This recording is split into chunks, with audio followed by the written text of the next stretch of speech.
Au début, j'avais mis 10 millions. Avec ma femme, j'ai dit, bon, on va mettre tout l'argent. Donc, on a mis le reste dans la banque. Ben, 70 bâtons, hein.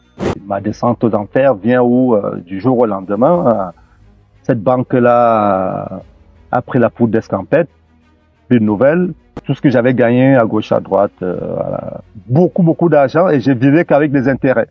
Des intérêts qui pouvaient me rapporter 700 000 par mois. Du jour au lendemain, cette banque, elle disparaît. Tu te retrouves avec 2000 francs, 2000 dans la poche. J'ai une femme, j'ai un enfant. En plus, je suis blessé. Ce qui nous donnait confiance, c'est que tu avais des colonels qui venaient, tu avais c'était une structure bien. Et surtout, c'est que tu en recevais. On avait reçu les intérêts au moins 4 fois pendant 4 mois. Tu pouvais pas t'imaginer que c'était des voleurs, c'était des bandits.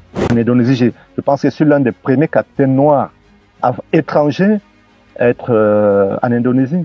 Mon regret, c'est, mon seul regret aujourd'hui, c'est de ne pas avoir fait ne serait-ce qu'une des sélections au Cameroun, même une présélection, parce que je pense que j'avais le niveau.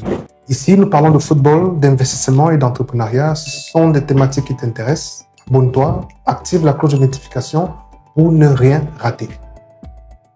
Bonjour à tous, bonjour à tous. Aujourd'hui, Passion Foot Invest reçoit le meilleur jardinier de pelouse, meilleur jardinier, oui, de France, l'équipe numéro 1 en termes de pelouse en France, bien devant le PSG, devant tous ces grands clubs. Aujourd'hui, je reprends mon grand frère, Emmanuel Besson. Bonjour mon grand, comment tu vas?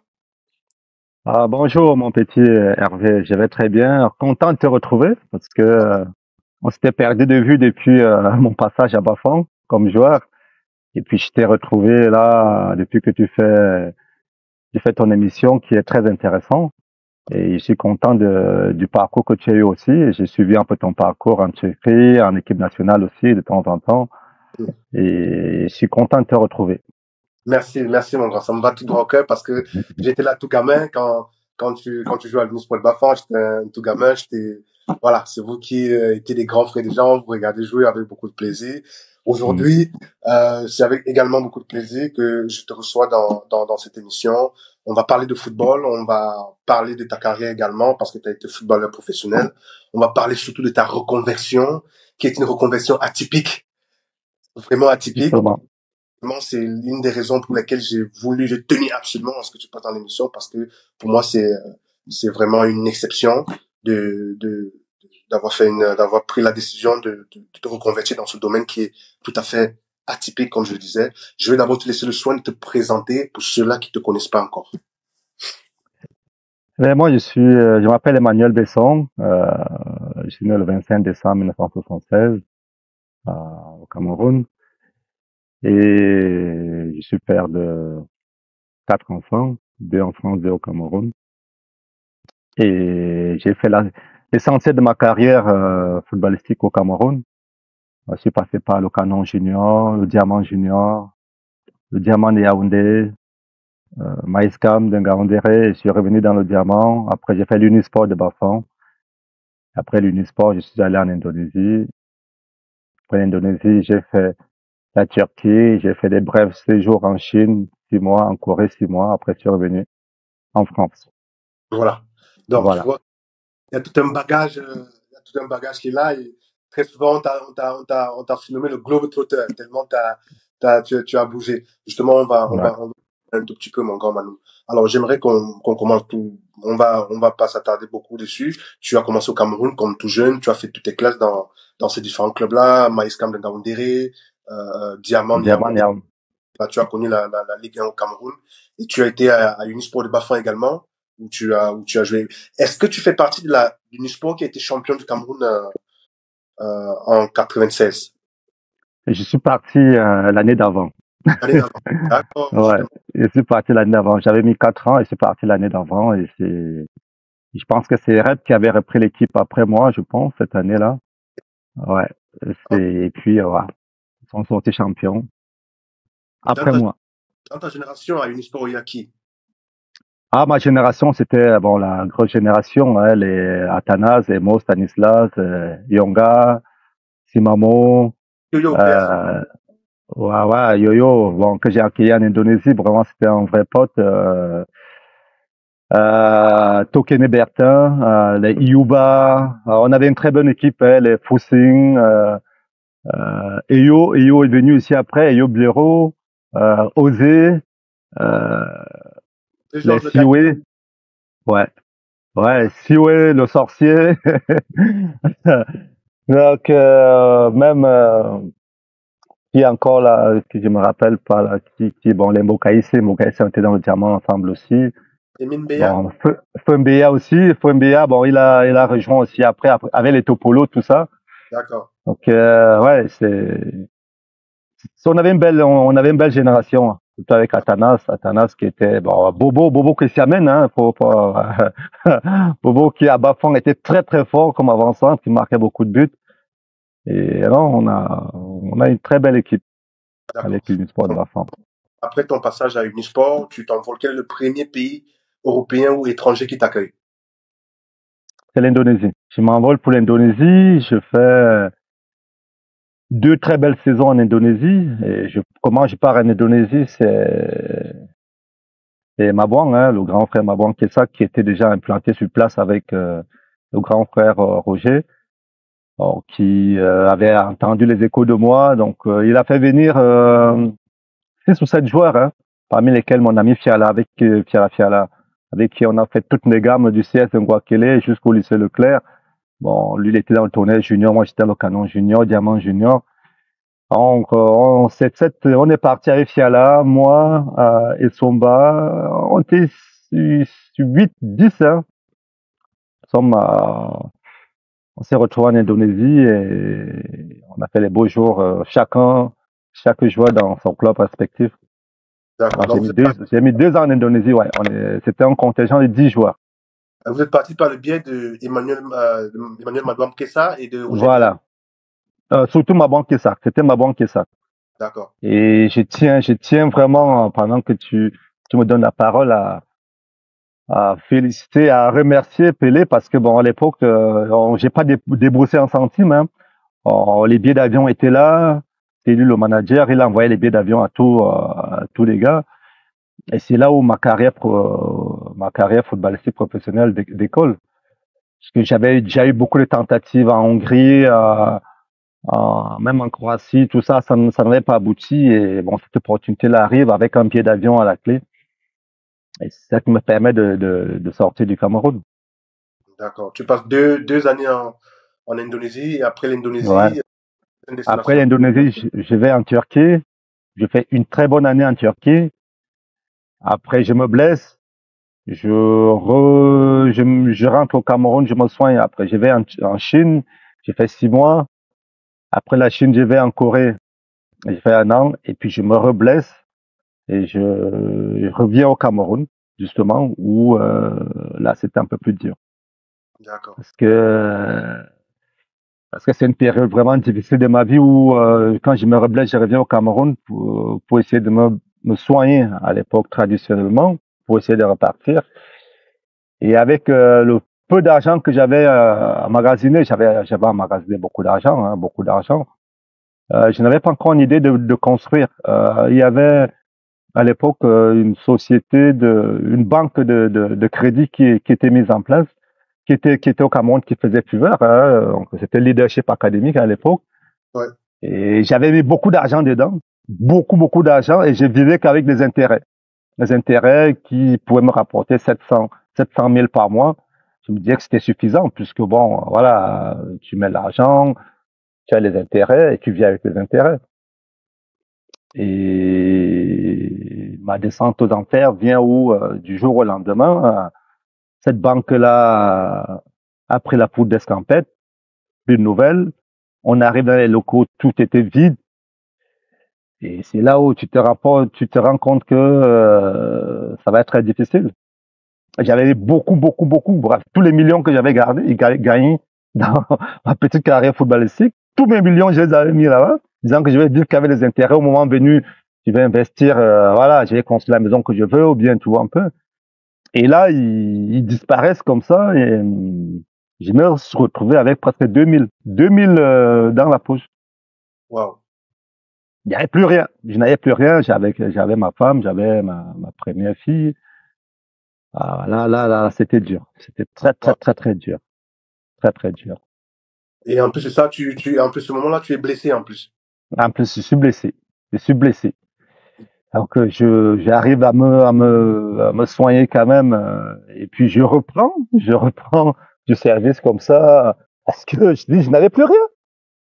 Quand tu investis des millions, tu mets des millions, c'est beaucoup de millions, hein, petit frère, dans une banque, Pas dans et les que du chiffres. jour au lendemain, euh, cette banque, elle disparaît. Je dis, bon, moi, ce qui me faisait confiance, parce qu'au début, j'avais mis 10 millions. 10 millions. Je dis, bon, on va voir s'ils sont fiables. Ils étaient fiables. On touchait les intérêts. Avec ma femme, j'ai dit, bon, on va mettre tout l'argent, puisque, bon, sans travailler, on a 700 000 les intérêts. Donc, on a mis le reste dans la banque. Et c'était dur, c'était dur. C'était dur. Ils ont disparu. Et ce qui nous donnait confiance, c'est que tu avais des colonels qui venaient, tu avais c'était une structure bien. Et surtout, c'est que on recevait, on avait reçu les intérêts au moins 4 fois, pendant 4 mois. Donc, ça veut dire que ça marchait, tu vois. Tu dis, non, ça peut pas être une arnaque. Ça peut pas, c'était tellement bien huilé, bien fait que tu pouvais pas t'imaginer que c'était des voleurs, c'était des bandits. Et en termes de Et que tu as investi là-bas avec ta femme, ça peut représenter combien? ben 70 bâtons, hein. 70 millions de francs CFA. Ouais. Waouh. Impressionnant. Waouh. À l'époque, à l'époque, c'était beaucoup d'argent. Non, mais on est en quelle année là? On est en 2001. Waouh. C'était énorme ça. C'était énorme comme Ah somme. ouais, ah ouais, ah ouais, ouais. Et ça représentait Bien- pratiquement tout ce que tu avais gagné sur ces dernières Ouais, années. ouais, ouais, ouais, ouais, ouais. Tout ce que j'avais gagné à gauche, à droite, voilà.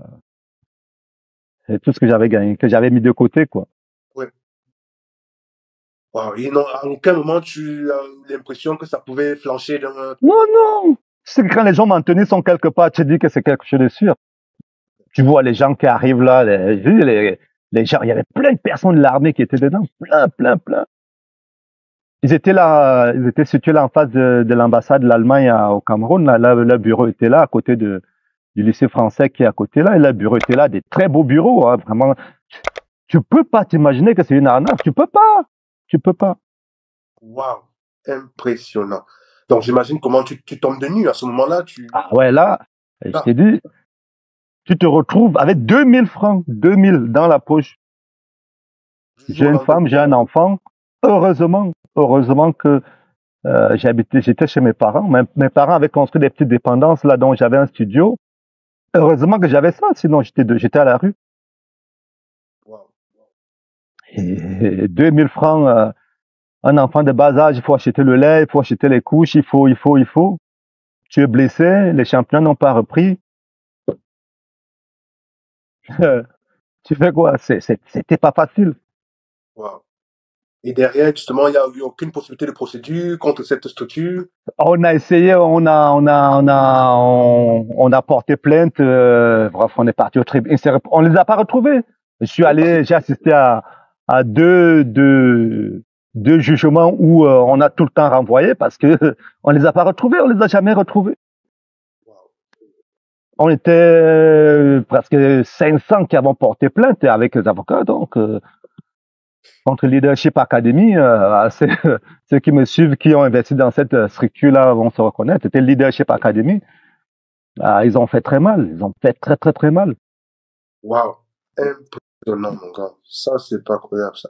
Donc voilà, tu te retrouves dans cette situation, j'imagine, très, très compliquée parce que un footballeur qui avait l'habitude de gagner très bien sa vie, du jour au lendemain, se retrouve avec 2000 francs en poche, étant blessé. Et j'imagine que tu es pas peut-être loin de la dépression, là. Ah, je te jure, petit frère, si tu regardes ton enfant, et comme on dit les parents, ma mère était encore vivante, bon, j'avais encore ma mère là, bon, ce qui fait que ma femme et ma fille, bon, on pouvait manger, tu vois, elle était encore là, mes parents avaient construit les petites dépendances, donc j'étais dans une des dépendances. Donc on pouvait encore manger, tu vois, un peu dormir. Mais le train de vie que tu as l'habitude d'avoir, tu n'as plus rien. Et Est-ce qu'à ce moment là, de te soigner, essayer de repartir, essayer de trouver quelque chose pour rebondir? ouais, ouais. Et une fois que je me suis soigné, je suis reparti dans un petit club de deuxième division. C'était l'ancien du Nisport, la Tinda. Il y avait Tinda qui Je connais, Fenerbahçe. ouais, je Il connais. avait, il avait un petit club là, Fenerbahçe, au Cameroun, là. Donc, j'ai rejoué dans Fenerbahçe là pour commencer à récupérer les 1 000 francs, les 1 000 francs de primes d'entraînement. Wow. Et tu restes combien de temps là-bas? Et tu restes combien de temps là-bas à peu près? Je dirais ça Fenerbahçe 5 ou 6 mois. D'accord. Et c'est quoi la 5 ou... suite?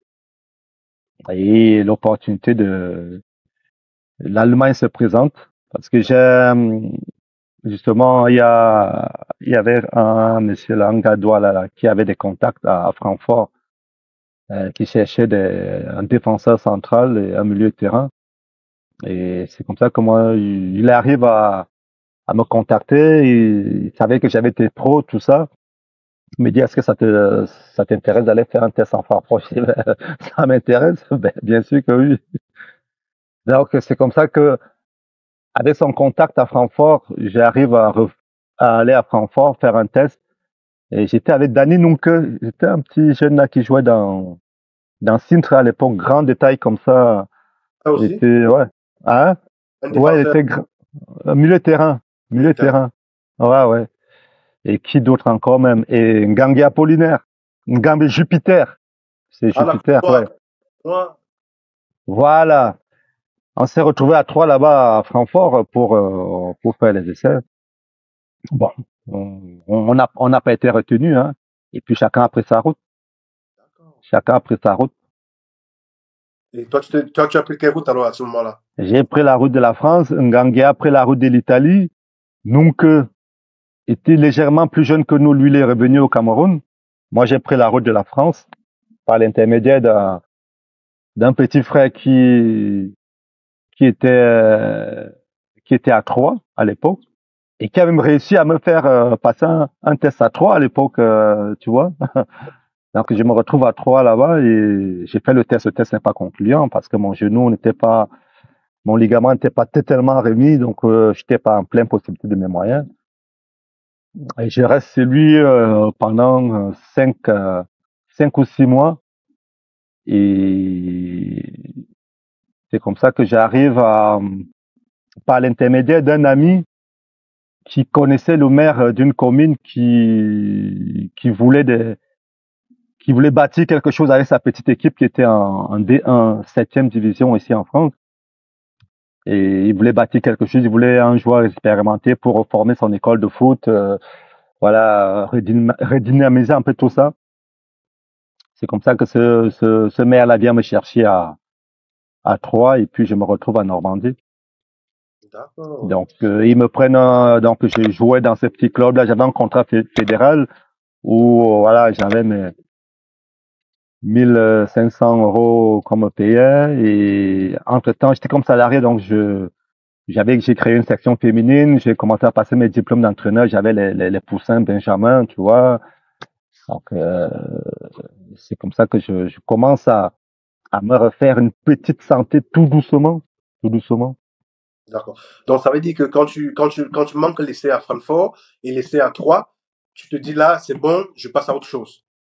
Ouais, ouais, ouais. Je me rends compte que bon, le haut niveau, je peux plus parce que je me rends compte quand même que je suis diminué. J'ai plus les mêmes aptitudes. Moi, mon football, bon, toi, tu m'as connu. Mon football, c'était beaucoup dans la puissance, dans les duels. Voilà, c'était ça. Et je sentais que j'étais plus capable d'être le défenseur aussi rugueux, aussi fort, aussi puissant.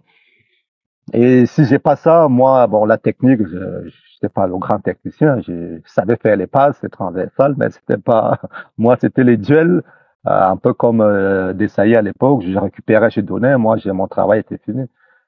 Bon, à partir du moment où je pouvais plus jouer mon football au haut niveau, je me suis dit bon, il faut passer à autre chose. Mais à ce moment-là, tu as un sentiment un peu d'inachevé, de déception par rapport à ton parcours, par rapport à ta carrière. Ouais, j'ai un gros sentiment d'inachevé parce que j'ai fait mes gammes au Cameroun quand même, hein, parce que bon, je vois à Maïskam où tu es champion d'Interpol, tu montes en D1, voilà, tu te maintiens facilement. Jouer dans le Diamant où tu es à la Coupe du Cameroun, Unisport où tu joues 4 ans, tu es titulaire, tu es vice-capitaine. Bref, tu es toujours titulaire partout. Je me disais que j'avais quand même quelque chose à pouvoir, j'avais matière à pouvoir faire long feu en professionnel quand même. Tu vois, et surtout que mes passages en Turquie et en Indonésie m'ont donné raison parce que j'ai fait des belles saisons. J'étais titulaire. En Indonésie, je pense que je suis l'un des premiers capitaines noirs étrangers à être en Indonésie. Je suis l'un des premiers capitaines étrangers en Indonésie. Donc, j'ai fait ce que j'ai pu et je pense que j'aurais pu mieux faire encore. Est-ce que tu as des regrets? Regret, la blessure. Quand la blessure arrive, tu peux pas commander la blessure ou pas. Mon regret, c'est, ouais, mon seul regret aujourd'hui, c'est de pas avoir fait ne serait-ce une des sélections au Cameroun, même une présélection, parce que je pense que j'avais le niveau. J'ai joué avec beaucoup de gars qui ont fait des sélections espoirs, juniors et tout ça. Je pense que j'aurais mérité à un certain moment donné d'avoir ne serait-ce qu'une présélection. Je pense.